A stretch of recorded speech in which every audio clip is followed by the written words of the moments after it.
I'm Vasel here, and welcome back to some more of our best of 2016. And one of the things that I like to do when I talk about games is to talk about theming.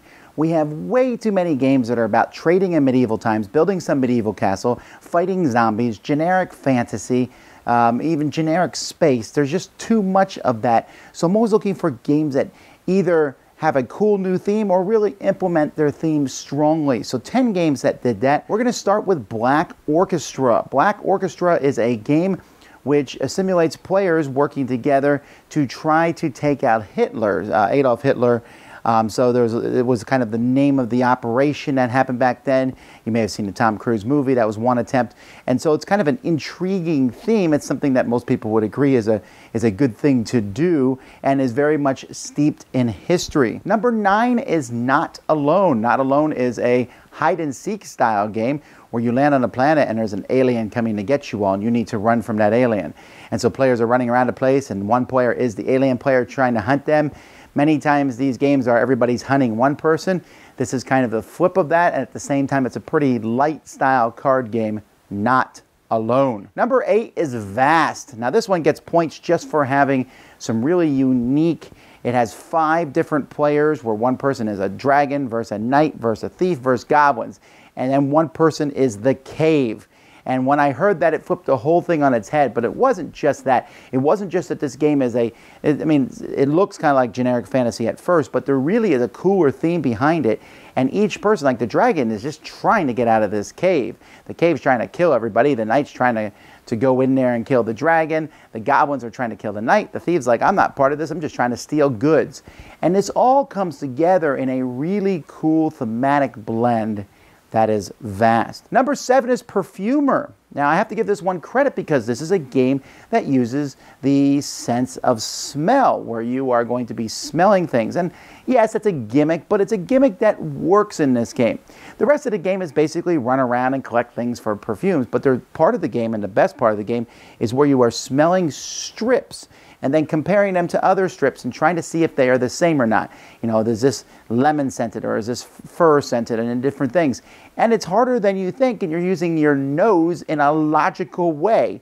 Something I did not think I would have to say about a game, but it's a cool idea. That is Perfumer. Number 6 is Last Friday. Now, I was not a huge fan of this game. I thought that the game was merely okay. But you cannot deny that the game itself is a pretty neat idea. The concept of a serial killer at a camp trying to take out the campers, you know, like Friday the 13th and stuff. And that's not everyone's cup of tea, but a lot of people like horror games or horror themes. And it seems like most horror themes these days are either zombies or Cthulhu. And this is neither. It's just that scary one guy is chasing everybody around. Beautiful map, beautiful theme. The game could have been better, but it still has a pretty unique, interesting theme. Number 5 is Plague Incorporated. Plague Incorporated is the very opposite of Pandemic. You are viruses trying to destroy Earth. This is based on a very popular computer game, and you're trying to take out the population of Earth by spreading and mutating so that you can spread better, or being more lethal so you can kill more. It's a pretty horrific theme if you think about it. But it's fairly abstracted down, right? You're not sitting there going, oh, I can see the kids dying. No, it's just kind of like, oh, you just took out Africa, you just took out the United States, you just took out, you know, Spain.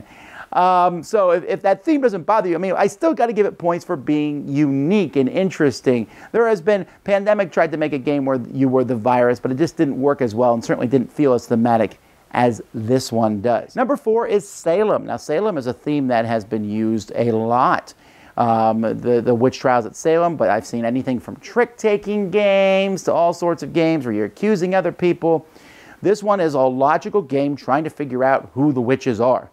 And some people are witches, but a lot of people are innocent. And it kind of uses almost a Sudoku style to figure out where the different people are, where the different witches are in the different factions.